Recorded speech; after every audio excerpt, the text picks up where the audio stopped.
Good morning, everybody. This is Angel Rebo with the Walking on the Glass Floor. It's Saturday. It's our sixth day this week, the week of the International Women's Day. And let me show you, because we've been the entire week talking about the Walking on the Glass Floor initiative and about the Walking on the Glass Floor book. I'm just waiting for Judy Hoberman to join me here at the Walking on the Glass Floor Facebook page. And we'll be talking about there's the seven different qualities of women that lead. And we'll be talking during the week, every single day. On Monday about passion, on Tuesday about authenticity, on Wednesday about courage, on Thursday about communication, and on Friday about decisiveness. And you can see all of those videos, all those interviews to Judy Hoberman, the author of the Walking on the Glass Floor book, here at the Facebook page of Walking on the Glass Floor. So let me accept.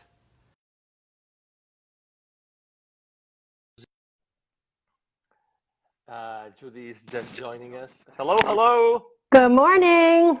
Good morning. What color is your jacket, Judy? Mustard. Mustard. Thank you very much. Yeah. So speaking of resilience, it was 5:24 a.m. this morning, and there was this hail hitting the walls of my home. I know. What about you? Was it, that the same thing in South Lake as in Plano? It was the same thing. And in fact, the colonel got up and looked at his radar to see how long it was going to last. I'm like, just look out the window, you know. The colonel did that, right? He did. Yes, he did. Yes. It's funny because something like fell, and we were afraid of getting up and go to the patio and see what fell. I know. We still don't know what fell, but anyway, at least the fences are still up of the house. And the windows and the skylights, everything is still good. Yeah. Exactly, and it looks like there's going to be a lot of work for the roofing companies. Yeah, they'll be around knocking on doors today. Colonel, let's found a roofing company soon together. Well, anyway, we're actually not going to talk about roofs. We're going to talk about floors today. Anyway, so good morning, Judy. Welcome back to our show this week. Every single day we've been talking about the 7 qualities of women that lead, and today it's time for resilience. Yes. Exactly. So, as you know, I like to talk about what the book says about resilience, because you have the book so well structured. It's really nice to go over the content of every single chapter. And resilience is part 6, and you talk about take care of yourself so you can take care of business. The second one is prevent or recover from burnout. The third is manage setbacks, and the fourth is learn to fail. But it's still, resilience is a big word. And when you work and when you live in a world dominated by men, I think that resilience is extremely important, isn't it? Yeah, it is. And what happens with resilience is you actually are showing leadership qualities, because there's lots of things that happen, male or female, but there's lots of things that happen to women that can throw you for a loop. And sometimes all you want to do is like go home and get under the blankies and just curl up and say, I'm not doing this anymore. But the truth of the matter is, as a leader, you have to show how you bounce back. And it's okay not to do everything perfect, because perfect is very hard to accomplish, and perfect is boring, and perfect is impossible, and all of those things. So you are going to fail. But the point is, you have to get yourself up, you have to learn from your mistake and keep going. But with that said, you also have to give yourself permission to say, okay, I need to get a timeout here and I need to just regroup. So if you don't ever, it's almost like a grieving process. If you don't take care of that, you're not going to go forward. But give yourself a time limit and say, okay, for the next hour, the next day, but don't make it so long that you can't bounce back, that it's too hard to bounce back. Yes, and if it takes so long, maybe you can end up being in a burnout position. Totally. Right? Yeah. And that means being even in a hole. There's darkness, there's no hope. So what's this one way that women could try to use? What is that recipe that we could give women that unfortunately they've reached that place of burnout? You know, one of the things I always say is that you need to have a coach. You need to have a coach. I don't care how established you are, how successful you are. You know, elite athletes have coaches. Coaches have coaches.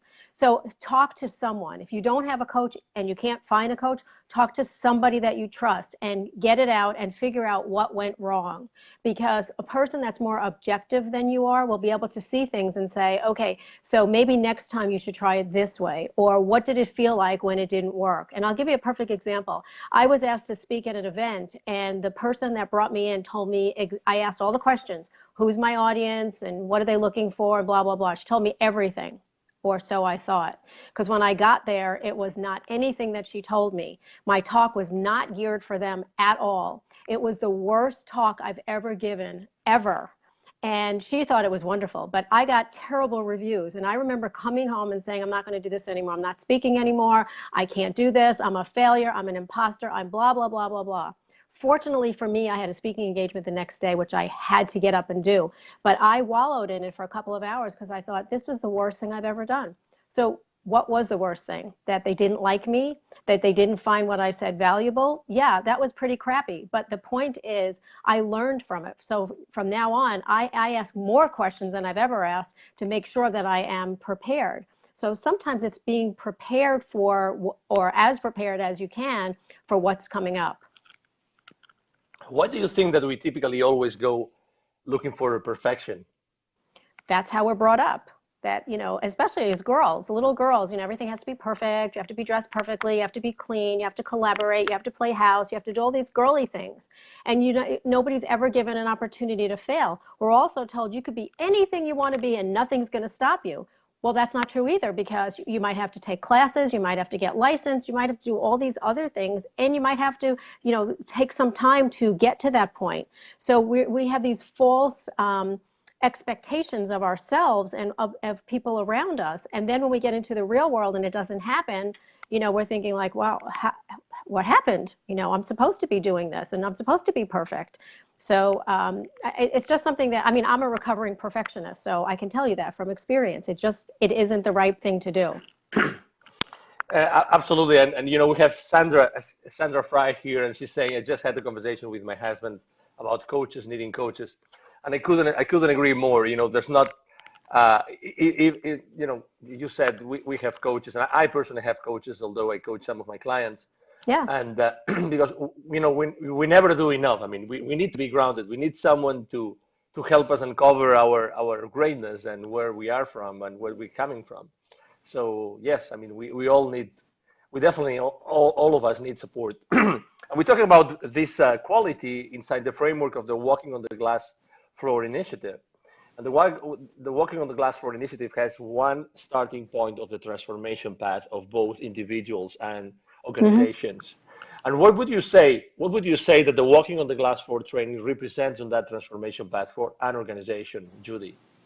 Well, the transformation is usually something that happens from an individual in the corporation, in the company, because they are going to start to see all the qualities that they truly have as leaders that they're able to now, you know, impart on other people. So for instance, if we talked about resilience, because this is a big one, and especially when you're a leader, in that training portion of it, when we talk about that you're not by yourself, you know, that everybody fails, and that's okay, because failure is growth, and it's really the first attempt in learning. That's what fail means. And so when we talk about that and people all of a sudden realize that, yeah, you know, I can do this. I'm capable of doing this. I'm capable of asking for that promotion. I'm capable of doing this. So the transformation is one that goes from that individual into their position, into the company, and all of a sudden you start to see little things change. For instance, having the difficult conversations. That's a really hard thing to do, but when you have it, you realize it's not that hard. You know, I did it, and guess what? There's a change that was made. So those little changes turn into the big changes, and that's where the transformation starts to appear in a company. Yeah, absolutely. And Sandra is saying, you know, that very often are the same women that, you know, are expected to be perfect, and oftentimes the message comes from other women, which needs to change. And I think sometimes that's generational as well. Yes, we've talked about generations a few times here this week as well. Yep. Yes, there's a lot of things that come from generation. And it's funny because even myself, I am also a recovering perfectionist. And, it's funny that the way I have overcome that is teaching my clients to use imperfect action. So that's my personal way to actually be not so perfectionist, like to help people to take imperfect action and being all right with the results of an imperfect action. And I think that that relates a lot with resilience, don't you think? Absolutely. And sometimes the things that make us imperfect are the things that people want to be around us for. Nobody wants to be with somebody that's perfect because it's hard. I mean, you know as well as I do, there's a lot of people that look at you and say, oh, I would like to be you, or oh, I'd like to be in your shoes, or whatever.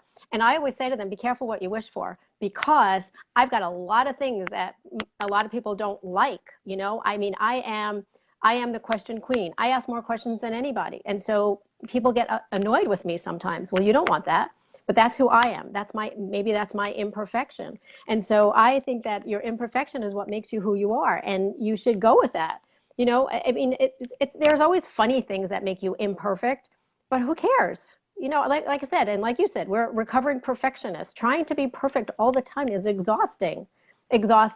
And by the way, it's very boring, and no one likes you anyway. So why do it? And I would like to relate that with another of the qualities of the women that lead, which is communication. Because at the end of the day, very often we think that we have to be perfect, and maybe one reason why we think that we have to please everybody, so we have to be perfect, is because maybe we don't communicate. So we allowed ourselves to communicate with the rest of the people around us, and maybe set some boundaries so that we feel comfortable. Mm-hmm. I think communication and resilience are extremely communicated. I don't know, what has your experience been about that? Well, okay, go back to my story about the speaking engagement. The communication that was given to me was not correct. And I took that and I ran with it. And so in that case, I failed. I did. I failed. And it took resilience to get back up and to start communicating differently. So yeah, it ties everything up together. If you don't communicate effectively, you're bound for failure. You are. But here's the other piece of it, and I think it was Sandra that just said something about generation. Okay, our generations communicate differently. A lot of the younger people only want to text. They want to text everything. Well, if I see something come up as a text and I don't have a name attached to it, I'm not even going to read it, because I don't know you well enough for you to be texting me. And so maybe that's wrong on my part, but my communication skills don't encourage that. So you have to learn how to communicate with each other. How do you learn? Are you more visual? So I have to show you something. Do you hear better? Or, are you the touchy-feely kinesthetic type? What are you? Because as a leader, I have to know how to communicate with you. Like, I'm doing a 4-hour workshop tomorrow, and I know there's all different types of learners. So I've got all different types of things going on so we can communicate, so I don't fail in my, delivery. So then I have to go under my blankies and try to figure out resilience to get up again. So I learned my lesson. And I think sometimes that's a good thing also, that when you don't do the right, you're not perfect, you do learn your lessons. When when you deliver the walking on the glass floor training to a corporation in a workplace, or you deliver it to some women leaders, or even to men leaders, what would you say is the change that they would, or what would be the content that would ignite that change inside of them that you think they're going to find after taking it? I think it's a combination of things. What they have, first of all, you have to remember the topic that we're talking about is extremely relevant. Extremely relevant. It's in every, periodical, journal, magazine, newspaper, every single day. It's about changing the culture, having more women, not having women, men that champion, not having men, increase productivity, and, the whole thing. So the topic is very relevant. The training, what happens is each piece of it opens people's eyes. It's a unique perspective. The goal of the facilitators, all of us, is to change that perspective, like to turn everything upside down. Look, if you've never had a conversation about bringing more women in, or if you've never had a conversation about men that champion women, all of a sudden it's like a new thing. Are you going to be open to it? And part of that is being open-minded, because each piece of that is going to be part of your transformation. All the qualities that we talked about this week are all part of their training, where each time we talk about a new topic, a new quality, a new leadership skill, we open it up and we start to have very engaged, interactive conversations. It's not you or me or any of the team getting up there and saying, okay, so let's talk about resilience. No, it's a topic, and then we're going to dive in, and everybody's going to feel it, and they're going to, own it. And so at the end, the transformation is each piece of it leads to the next piece. And all of a sudden, at the end of the training, people are like, I didn't know this about myself. Wow, I can be a better leader because now I understand what it means to communicate. Now I understand what generosity is. Now I understand how I have to have courage, all of these things. So, I think that each piece is part of that transformation. There's been a question that has been bugging me for the entire week, I have to confess. Oui. And I haven't been able to ask it to you until today. And it's a very simple question. But obviously I'm a man, and there's a lot of men out there, and everybody can say, I have a mom, I have an aunt, right? I have a daughter, I have a sister. So, I have lived so long with them. They have been around me, I have been around them all. I mean, I know everything already. Why should I go through a training, that's gonna tell me things that I already know? That's what I suspect, right? As a man, I already know everything. But what is that blind spot that you would say that we men, we have, that we still haven't understood? Well, first of all, as a woman, I could say I know everything. I know everything about women. That's not true. It isn't true. Every situation is different. We all have unconscious biases that we don't even know about, and that's part of this. If you read, and we talk about this every day, about Deloitte or McKinsey or Catalyst or any of the big companies that put out all the statistics about this particular topic, about men, about women, about the whole thing, they come up with, the numbers of why these things are happening and what the results are. So one of the studies that was done, which has never been done before, is they asked men and women the same exact questions about why things happen in the workplace. And they came up with the reason that women are not given the opportunities or in those positions is because of unconscious biases. And it could be where you were brought up, how you were brought up, what your culture is, it doesn't, whatever that is. And so as a man, you might know a lot of things because you have a wife and you have 10 daughters and everything. But do you know how to relate to them in the workplace? Do you know what that communication skill is? Do you know how to show them that they're in a trusted environment? And do you know how to champion women? As a woman, do we know how to champion other women? Or are we, going with that whole stereotype that women don't like women and women don't support women? I think that happens, and I think that we've all experienced that, but really, women want to support women. They don't know how to do it. Men don't know how to do it. So what if what if that was the only thing they learned in the training? That's huge. That's huge. And that's going to move that needle. Exactly. And give yourself the opportunity, man. I'm talking from that place now. Give yourself the opportunity. And I think there's an effect which also we as entrepreneurs, we face in the beginning when we start our journey as entrepreneurs, which is we tend to think that what we know, everybody knows. Mm-hmm. And it is not so true. So as far as we go to a place of authenticity, we will go to a place of being ourselves, regardless of what the others are going to think.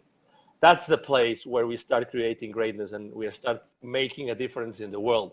Is it that in that place? And again, obviously, there's 3 men in the Walking on the Glass Floor initiative as part of the team.